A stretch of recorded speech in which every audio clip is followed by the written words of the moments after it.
Pernah nggak sih kamu ngobrol, tapi lawan bicara kelihatan nggak nyaman, atau malah langsung nyari alasan buat pergi? Kalau iya, bisa jadi masalahnya bukan di mereka, tapi di kamu. Selfcraft mempersembahkan 10 alasan. Kenapa orang benci ngobrol dengan kamu? Mari kita jujur sebentar. Kalau setiap kali kamu mulai ngobrol, lalu suasananya langsung garing, itu mungkin bukan kebetulan. Dan yang paling parah, bisa jadi kamu sama sekali nggak sadar kenapa itu terjadi. Kamu mungkin merasa sudah ramah atau mudah diajak nyambung, tapi sebenarnya ada kebiasaan tertentu yang bikin orang malas balas chat, menghindari telepon, atau bahkan lega begitu kamu pergi. Sakit sih, aku tahu. Tapi kabar baiknya, pola ini bisa diubah. Begitu kamu mulai menyadarinya, semuanya bisa berubah.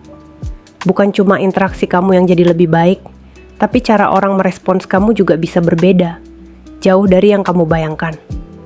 Jadi, tetap di sini, karena aku bakal bahas 10 alasan nyata kenapa orang diam-diam benci ngobrol sama kamu. Dan apa yang bisa kamu lakukan supaya nggak terus-terusan merusak percakapanmu sendiri. Nomor 1, terlalu banyak ngomongin diri sendiri. Memang bagus kok kalau kamu terbuka dan mau berbagi tentang hidupmu. Itu bisa membantu membangun koneksi yang bermakna. Tapi, kalau sebagian besar obrolanmu selalu berputar di sekitar pikiranmu, ceritamu, atau masalahmu sendiri, itu tanda kalau kamu kurang punya kesadaran diri. Kalau kamu jarang bertanya atau mengalihkan fokus ke lawan bicara, ngobrol denganmu akan cepat terasa satu arah. Orang lain merasa lebih seperti penonton daripada peserta dalam percakapan. Dan meskipun mereka senyum atau angguk-angguk, sebenarnya pikiran mereka sudah melayang ke tempat lain. Nggak peduli seberapa menarik cerita kamu, kalau orang lain nggak merasa dilibatkan dalam percakapan, lama-lama mereka bakal berhenti merespons. Nomor 2, sering memotong pembicaraan. Salah satu kebiasaan terburuk yang bikin orang benci ngobrol sama kamu adalah kecenderungan untuk langsung nyelak sebelum mereka selesai ngomong. Bisa jadi kamu ikut nyambungin kalimat mereka, buru-buru lompat ke poinmu sendiri, atau bahkan mengubah arah obrolan di tengah jalan. Kamu mungkin merasa sedang ikut berkontribusi, tapi dari sudut pandang mereka, kamu justru kayak merebut percakapan. Entah itu karena cemas sosial, nggak sabaran, atau ingin cepat nyambung, kebiasaan memotong orang bikin lawan bicara merasa diabaikan. Dan begitu mereka mulai ngerasa suara mereka nggak penting di hadapanmu, mereka bakal mikir 2 kali sebelum mau berbagi lagi. Nomor 3, selalu berusaha mengalahkan cerita orang lain.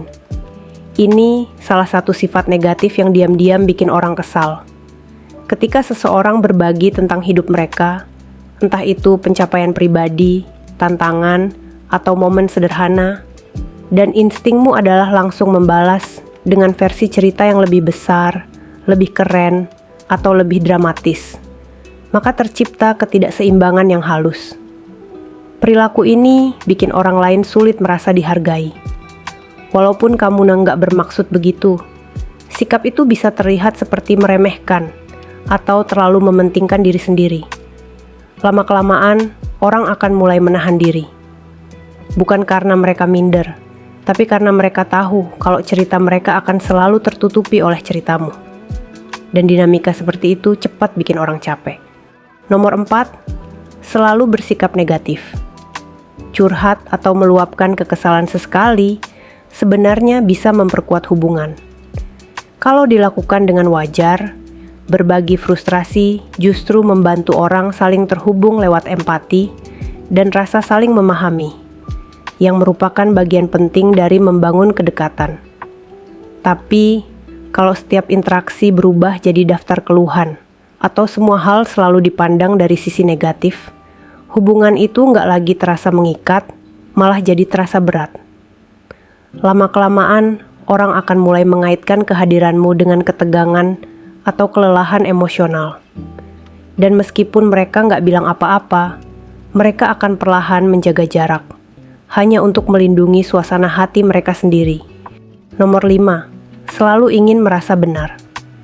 Percakapan itu bukanlah kompetisi, Tapi ketika kamu terus-menerus mengoreksi orang lain, berdebat soal detail kecil, atau merasa perlu membuktikan bahwa kamu yang paling benar setiap saat, orang lain akan merasa sebaliknya. Apa yang menurutmu sekadar logis atau klarifikasi, bisa terlihat kaku atau bahkan suka mencari ribut di mata orang lain. Dan ini membuat mereka kehilangan keinginan untuk melanjutkan obrolan. Kebanyakan orang nggak butuh dicek fakta dalam percakapan santai. Yang mereka cari adalah perasaan didengar, dipahami, dan dihargai. Kalau itu tergantikan oleh tantangan terus-menerus, jarak pun tercipta. Kamu mungkin menang dalam argumen, tapi kamu kalah dalam koneksi. Dan itulah salah satu alasan besar kenapa orang bisa diam-diam benci ngobrol sama kamu, meskipun mereka nggak pernah mengatakannya langsung. Nomor 6, pamer terselubung atau suka flexing. Tentu saja, semua orang ingin terlihat menarik dan mengesankan. Tapi faktanya, pamer terselubung atau flexing bukan bikin orang kagum, malah bikin mereka menjauh. Entah itu nyelipin cerita soal penghasilanmu, orang penting yang kamu kenal, atau betapa susahnya mengatur kesuksesanmu. Kebiasaan ngobrol seperti ini justru bikin kamu terdengar tidak tulus dan mementingkan diri sendiri. Orang bisa dengan mudah menangkap kalau kamu sebenarnya sedang mencari pujian. Dan ketika obrolan lebih mirip update status daripada percakapan yang tulus, orang lain pun mulai mundur perlahan. Nomor 7, selalu berperan sebagai korban dalam setiap cerita. Ada perbedaan besar antara terbuka soal masalahmu dengan terus-menerus menempatkan diri sebagai pihak yang paling dirugikan dalam setiap situasi. Kalau kamu selalu jadi orang yang nggak pernah dipahami, dikhianati, atau diperlakukan nggak adil, lama-kelamaan orang mulai meragukan cara pandangmu, atau lebih parah lagi, kejujuranmu. Berada di sekitar seseorang yang selalu melihat hidup lewat kacamata korban itu melelahkan secara emosional. Awalnya, orang mungkin bersimpati, tapi seiring waktu, rasa simpati itu berubah jadi rasa tidak nyaman. Dan pada akhirnya, sikap itu terasa seperti manipulasi. Nomor 8, suka pakai komentar pasif-agresif. Kalau kamu kurang peka secara emosional, kemungkinan besar kamu nggak sadar bagaimana kata-katamu bikin orang lain nggak nyaman. Alih-alih bicara langsung, kamu lebih sering pakai sarkasme atau kritik terselubung untuk melampiaskan rasa kesal. Ya, mungkin orang lain awalnya ikut ketawa atau pura-pura maklum. Tapi lama-kelamaan, aliran halus berupa penilaian atau rasa jengkel itu bikin mereka capek. Dan tahu nggak apa yang terjadi ketika orang nggak lagi merasa aman jadi diri mereka di dekatmu?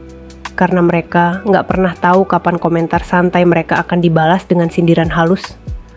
Tepat sekali, mereka mulai menjauh. Nomor 9, ngobrol muter-muter. Ngomong ngalor ngidul tanpa arah, melenceng jauh dari topik, atau terus-menerus mengulang penjelasan adalah salah satu kebiasaan yang bikin orang malas ngobrol sama kamu. Bukan berarti kamu harus terdengar kaku seperti baca skrip atau ngomong pakai poin-poin. Tapi kamu perlu sadar seberapa lama kamu bicara tanpa menyampaikan sesuatu yang jelas. Orang menghargai kejelasan, tempo yang pas, dan arah pembicaraan yang teratur. Kalau setiap obrolan terasa kayak nyasar di labirin tanpa ujung, mereka akan kehilangan minat dan akhirnya berhenti merespons. Nomor 10, nggak pernah membiarkan percakapan berakhir secara alami. Tahu kapan harus mengakhiri obrolan itu sama pentingnya dengan tahu apa yang harus dikatakan. Beberapa percakapan memang ringan, sekadar momen singkat, dan memang nggak perlu berlangsung lama. Dan itu sepenuhnya wajar. Tapi kalau kamu nggak peka dengan tanda-tanda halus, seperti jawaban yang makin singkat, orang mulai lihat jam atau bilang, kayaknya aku harus pergi, maka obrolan jadi terasa tegang. Nggak ada yang suka terjebak dalam percakapan yang seolah mustahil untuk diakhiri. Memaksakan obrolan dengan tambahan komentar, mengulang poin yang sama, atau muter-muter tanpa arah justru mengubah interaksi sederhana jadi sesuatu yang orang lain harus bertahan. Akibatnya, mereka malah malas memulai obrolan lagi di kemudian hari. Intinya, percakapan itu sebuah keterampilan. Dan kalau kamu masih kesulitan, itu tandanya kamu perlu belajar mengatasi hambatan komunikasi yang sering tenggak terlihat. Kalau kamu ingin jadi pribadi yang berkesan dan membangun koneksi yang bermakna, mulailah dengan hadir secara emosional dan benar-benar fokus. Berhenti mengejar kesan dan lebih perhatikan bagaimana perasaan orang lain saat berinteraksi denganmu. Memahami isyarat sosial bukan hanya soal membaca orang lain, tapi juga soal menghargai mereka. Pada akhirnya, percakapan terbaik bukanlah yang paling banyak kamu bicarakan, tapi yang membuat orang lain merasa lebih baik daripada sebelum kamu buka mulut. Kalau video ini membuatmu berpikir atau belajar sesuatu, jangan lupa klik like, tinggalkan komentar, dan bagikan ke seseorang yang mungkin juga butuh mendengarnya. Pastikan juga kamu subscribe kalau kamu suka konten jujur, apa adanya, dan membahas hal-hal yang benar-benar penting. Terima kasih sudah menonton.